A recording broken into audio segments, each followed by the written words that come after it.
I would like to.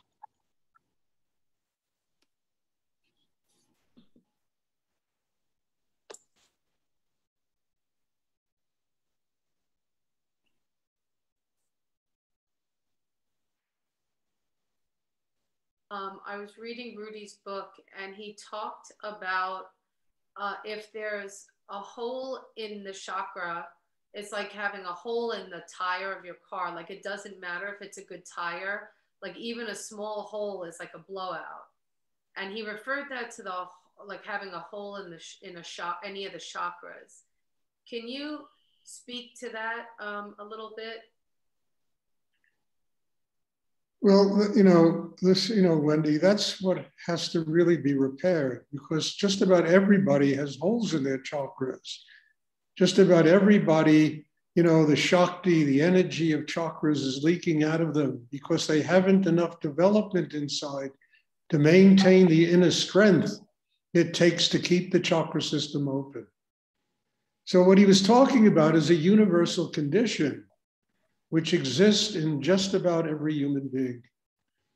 And the nature of the work we do is repairing that hole, repairing that damage that has been done because of tension, because of insecurity, problems, that rack the inner condition of human beings. It all has to be repaired. And that's what this meditation practice is for. It's to fix those holes. I mean, if you have a hole in your tire, you got to go to a mechanic and get it repaired. Basically, I'm a mechanic. What I do is I help repair the holes that are in people's chakras. And how do those holes come about? Ego, mind, tension. People are racked with tension, insecurity, fear. It eats away at the chakra system. And when a baby is born, the chakra system is pretty whole. As it gets older and it's exposed to the whole, very nature of life, the tensions that develop inside people eat up the chakra system, create holes in the chakra system. And then you got to do meditation, you got to get acupuncture, you got to get massage, you got to, go to doctors, and there's uppers and downers and all kinds of stuff that people do in order to fix, the holes in their chakras, and that really is the underlying condition for most of the craziness that goes on in the world. And that is the nature of this work that we do. It's repairing the chakra system.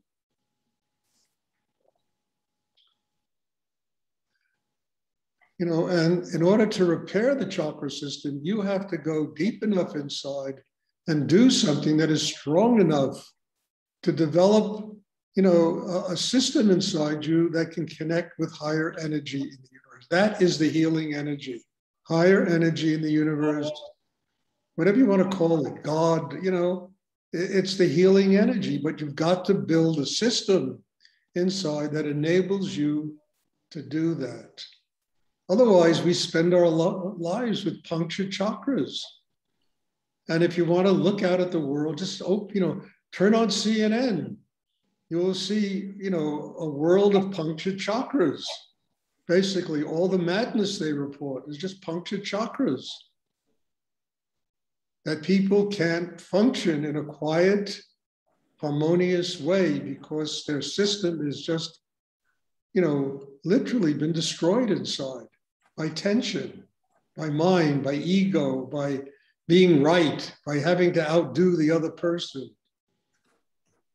having to be more powerful than somebody else. I mean, it's all madness. And that's what destroys the chakra system. And it does it at very early ages because all of us are born whole. I mean, look how sweet kids are, infants are. I mean, they come out there, you just want to kiss them and hug them. They're so delicious. It's because the whole system, the system is whole inside them. And then we teach them how to live. And it really punctures their entire inner life. But it's, it's kind of like the Bible, you come from, paradise and, come out of paradise, and then you spend this incredible tome figuring out how to get back to how to get the Messiah to come to the world again, And it basically is a metaphor for the way every human being lives, an extraordinary metaphor. And what Rudy, pinpointed was the real disease that goes on inside people. It's chakra systems that have malfunctioned, that don't work. Why don't they work? People have not developed them. They lost it at birth. It was paradise lost at birth. And they haven't spent the time, the energy, the work on themselves to develop a system inside that is strong enough to connect them once again with higher energy, spirit, God, whatever you want to call it.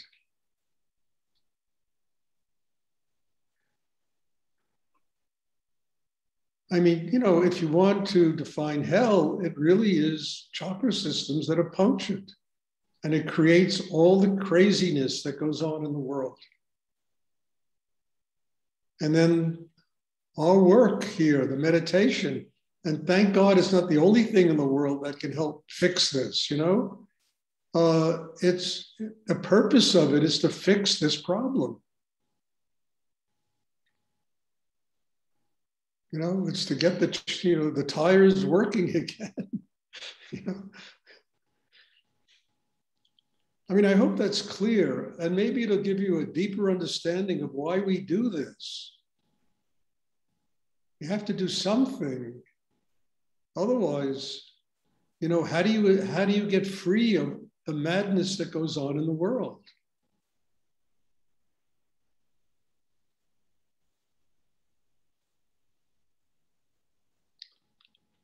Does anyone else, I hope that's clear, does anyone else have a question they would like to ask? Thank you, Stuart. You're welcome. I love your questions, Wendy. They really bring out some really amazing stuff that we all have to learn. Does anyone else have a question they would like to ask?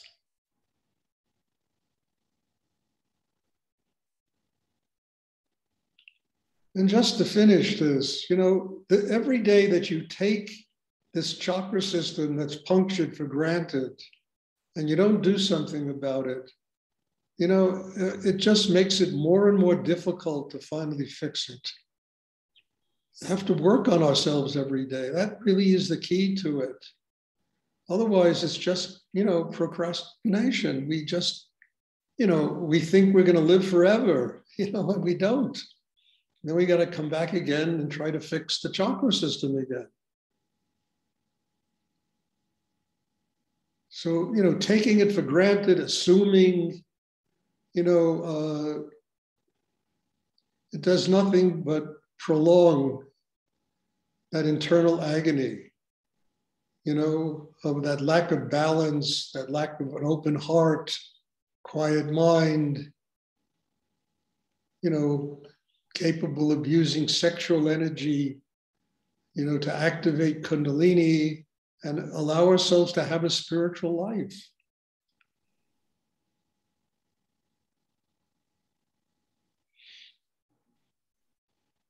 Does anyone else have a question they would like to ask? Hi, Stuart. So that explains when we feel flat or when we feel energy escaping, leaking, then that makes a lot of sense. So thank you for that. And is there a point where you remember, or in doing this practice, we remember when our chakra was whole? Is there a part Paula, I don't want to interrupt, but Paul, you don't have to remember that. What's the point of remembering that? Because everything in the past is a shadow, doesn't exist anymore. The whole point is not to remember when the chakra system was whole. It's to build it inside that you live within a whole chakra system in the present. Then you don't have to remember all that stuff. You're living it. You have done the work in yourself to develop a system inside that enables you to completely be here in the present. living with a whole chakra system. And there's no need to remember when. What's the point? Because all of that is in the past. You know, we want to live in the present. How do you live in the present? You got to do the effort to develop that chakra system. That enables you to live in the present. And when you can live in the present, you know, your energy doesn't drain into, you know, some image of what the past was. We can never, you know, it's like looking through a glass darkly. You never can completely see what the past was. You see the past in terms of your reality in the present. So the whole point of remembering that is, it doesn't make any sense to me. But the point of building and working on yourself and developing a system inside that can enable you to live with a whole chakra system in this moment, that makes a lot of sense to me, because then it becomes living experience. You are a child of God. You have truly, you know, grown inside yourself to where you completely are connected with spiritual energy.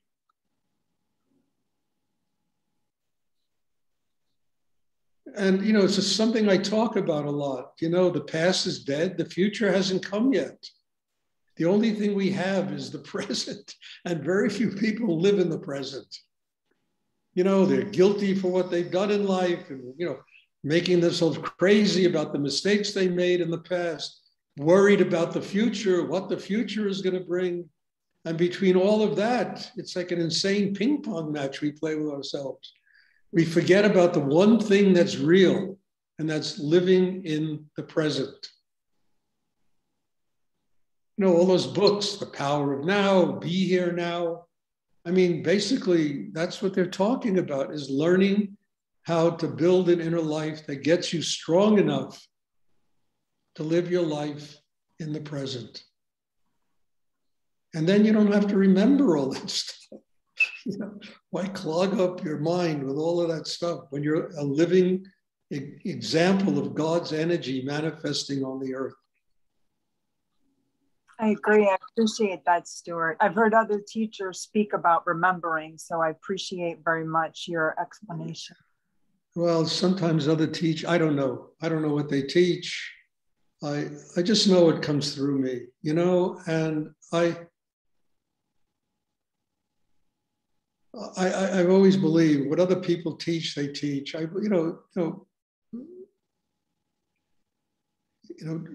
Spending your time on the past is basically, it's almost like a waste of time.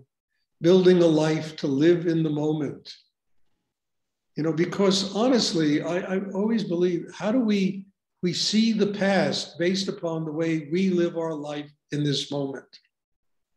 And if our life is clear and connected with spirit and we're living in the now, understand, we don't have to look at the past. We become a living example, become God's child living in the world.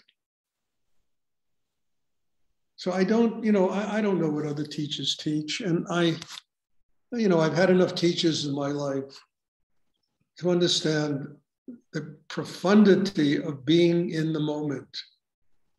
Living in the moment.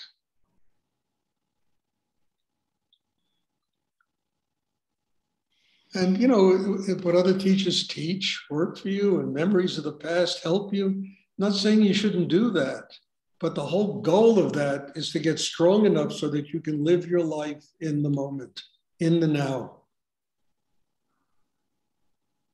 Not to just think about the past and try to figure it out and what I did wrong and how can I fix it?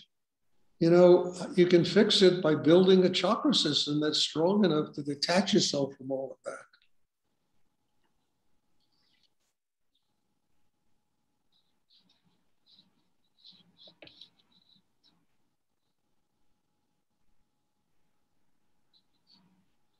Thank you. You're welcome. Does anyone else have a question? And I'm not trying to put down what other people teach, you know? If going to a therapist and going through all of that stuff about the past and if it helps you to live your life better in the moment, fine, do it, you know? But it's not the point of living in the past. But if conjuring up all that stuff gives you, inspiration in how to live your life better in the moment, yeah, there's nothing wrong with that. Because the whole point of all of this, what I do, what other people do, should be teaching people how to get strong enough to live in the now, to be here now, in this moment. Because frankly, we don't really have anything else. And it just slips by us so easily. Because the only thing that we have that's real is the now. Past doesn't exist anymore. The future hasn't come yet. What do we have? The now. So we got to learn how to live in this moment. And the fastest way I've learned to do this is just developing a chakra system inside that is strong enough to do three things: to connect with spirit, to be able to live in the world karmically with love, with joy, with compassion, and to activate Kundalini, because that's the pathway to enlightenment. And the only way you can do these three things that I know of is the development of a chakra system inside that punctures all the holes, that fixes all the holes inside, the holes that Rudy talked about.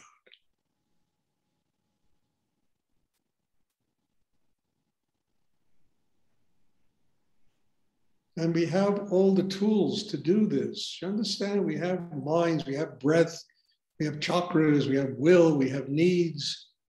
All of those are tools that can enable us to do this. It's just a matter of learning the craft. And meditation is simply a craft. That's all it is.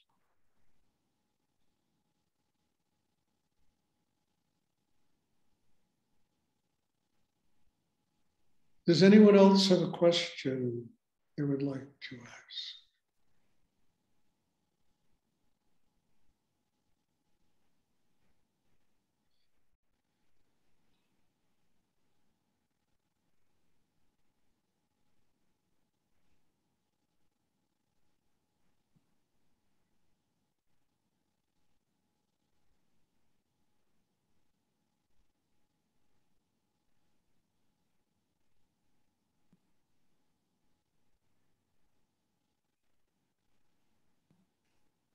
I think life is so simple and so deep, same time, I think.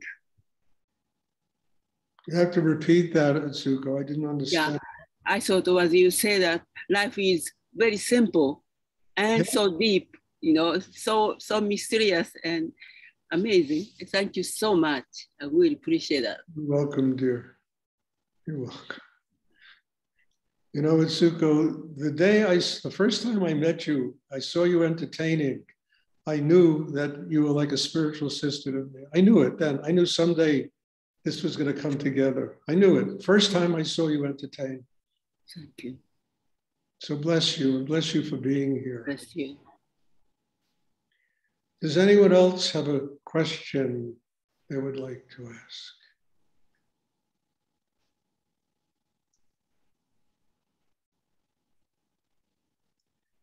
Okay, Stuart Perrin signing off from Mexico. Really? Wow. Mexico. Yeah. Wow. It's amazing, look, I'm a technological aardvark, I really mean, I see my daughter sit in front of a computer in seconds. Me, it takes hours, but it's a miracle to be able to be here in San Miguel Allende, Mexico, and to do these classes with all. It's just a miracle.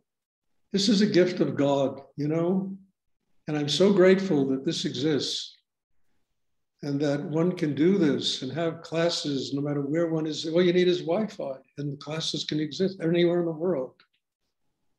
Extraordinary. Well, you are in Mexico now. Yes. Wow. Amazing. Yes, I'm in Mexico. Wow. Does anyone else have a question they would like? Would you recommend living in San Miguel? I like it here a lot. I really do. This place is so charming. And I've always been a big fan of third world countries. I really have been. I like marketplaces. I like, you know, that whole feeling of the third world. And you're just inundated with it here.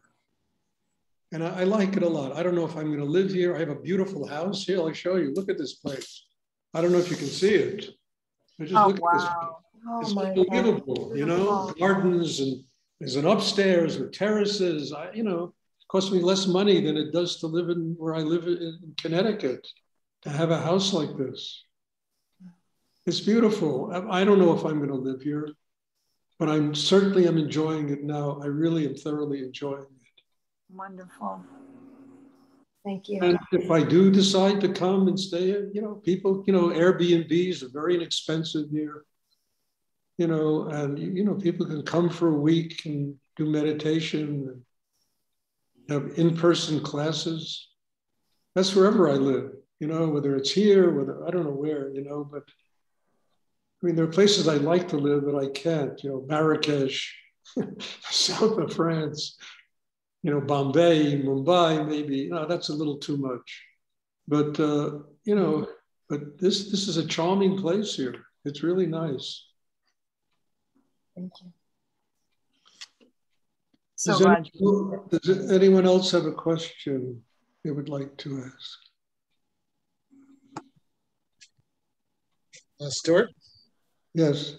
Yeah, I always am very moved when you talk about how doing this inner work, that you are getting younger inside, and when you master this work, you can accomplish all the tasks. There's always time to do everything, you know. And well, it's true, Larry. It's really true. You know, I mean, look, if I ever sat down and wrote an autobiography of my life, it would probably be 6,000 pages long. And the reason for that is because of this meditation. It enabled me to do so much. It enabled me to live on the edge for a long time, where I could step into the unknown and not be afraid to step into the unknown, where life became an incredible adventure. And that's what it should be, you know? I mean, you know, I'm not saying, you know, people need homes and they need places to come back to, and that's really important. I need that also. But the adventure of it, you know, the openness to be able to not have, you know, look, I'm not a kid anymore, for God's sake. Here I am, you know, at my age, saying, okay, maybe I'll move to Portugal, maybe I'll move to Mexico. You know, I feel like I'm 29 years old doing all these kind of things. And yes, you know, it just gives you a strength to overcome fear. Overcome fear. To be able to live life and allow it to be a kind of adventure.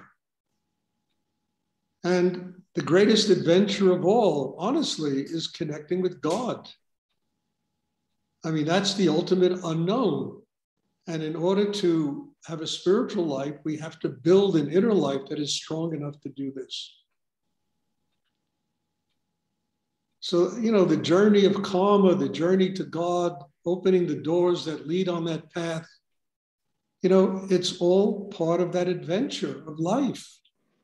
It's like Rudy said it so simply. He said, life is a smorgasbord, and I want to eat from every dish on the table.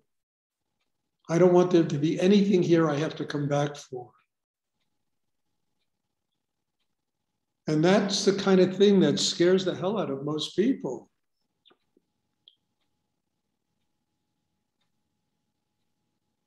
But it's something that's important, you know, to have that kind of openness, to be willing to step into the unknown. You know, not to turn your back on your families, on your jobs, but, you know, psychically, spiritually, having the capacity inside to step into the unknown. And then it manifests in your life, you know? Listen, you know, I mean, I might sound like a kind of adventurer, but I'm very,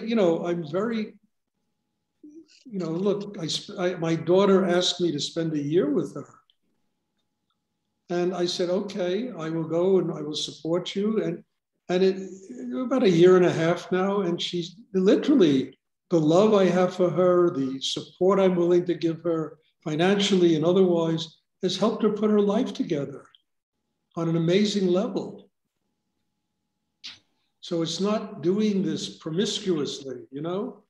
It's taking care of all your responsibilities, and at the same time, having that sense of adventure inside, that sense of being willing to step into the unknown.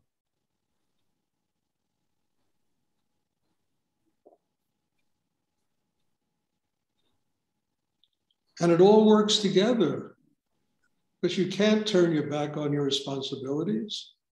How does one turn their back on their parents, their children, the people in their lives, on your job, what you do?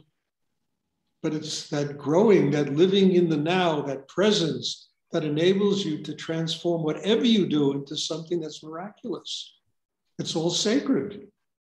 You know, everything in this universe is a manifestation of God. It's all sacred. And if we live that way, you know, we really are living in God's playground.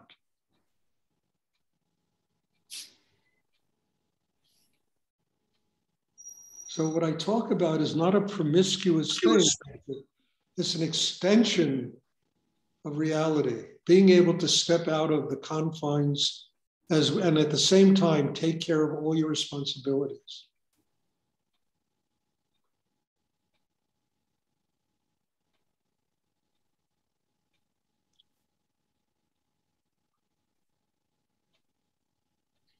I mean, look, I'm here in San Miguel de Allende. There are a lot of expatriates that live here, and a lot of them hang out in bars, and, you know, I could be there doing that, but I'm here doing this because this is my responsibility.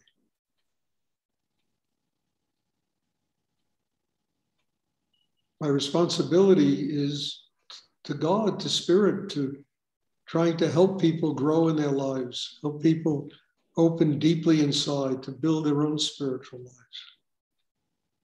That's why I'm here. At the same time, I'm in Mexico, you know.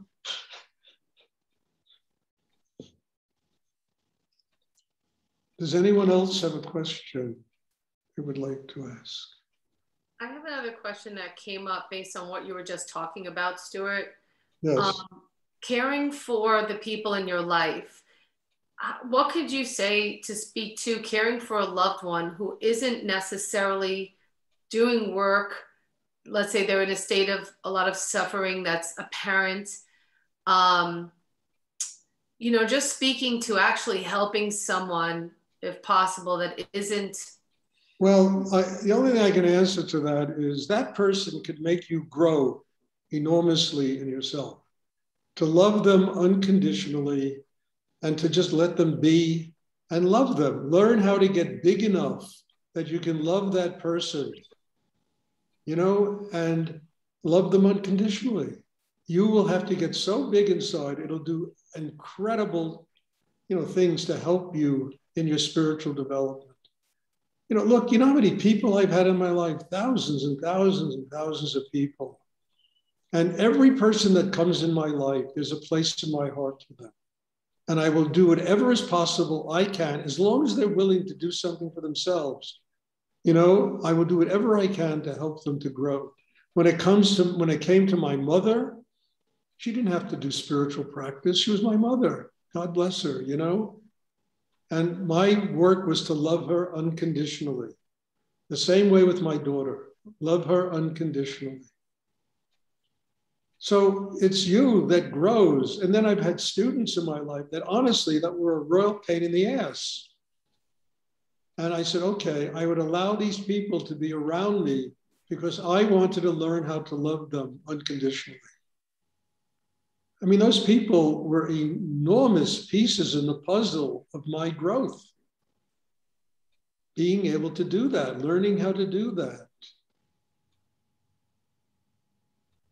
And enormous pieces in that puzzle that allowed me to see that everybody and everything in life is one's teacher. And then there's another element to this. If people, you know, are like vampires and they're trying to eat you alive, and they're trying to consume all your energy, and, you know, and they don't give anything in the situation, then, you know, there's a great word in the English, Spanish, Portuguese, and French language. No, you don't have to have that in your life. If they happen to be your mother or your child, yes, you have to have that in your life. And you have to get big enough to be able to support it. But there are lots of people in the world that live like vampires. They just consume everybody's energy. And they give nothing in return. Those kind of people you can say no to. You can walk away from and say, I don't need this in my life. I have learned whatever I can learn from them, and I can move on. And I've done that with any number of people in my life. I just said, no, it's finished. I cannot do this anymore. And that taught me an amazing thing also, how to say no, how not to let anybody shit all over me.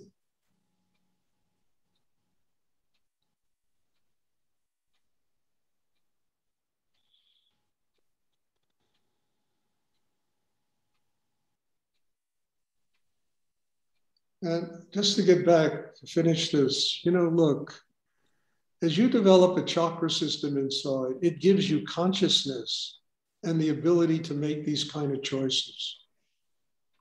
It's just an extension of a really strong inner life that enables you to do the kind of things I talk about.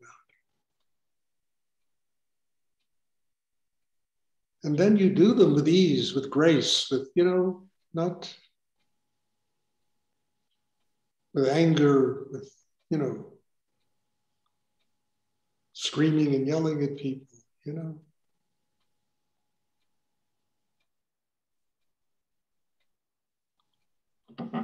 Does anyone else have a question they would like to ask?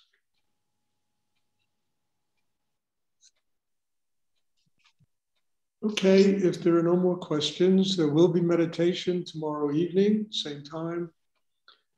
And God bless you all. Thank you. And in all humility, I cannot tell you how grateful I am to be sitting here and doing this. You all, in every way, are my teachers. And I'm just very grateful that I can sit here and learn what I have to learn to grow in my spiritual life. And because all of you are present, it makes it possible for us to do this. So bless you all. And I hope to see you all soon, and have a wonderful evening wherever you are. God bless you. Yeah. Thank you, Stuart. Love you. Enjoy your trip. Good night. You're welcome. Good night. Good night. Buenas noches.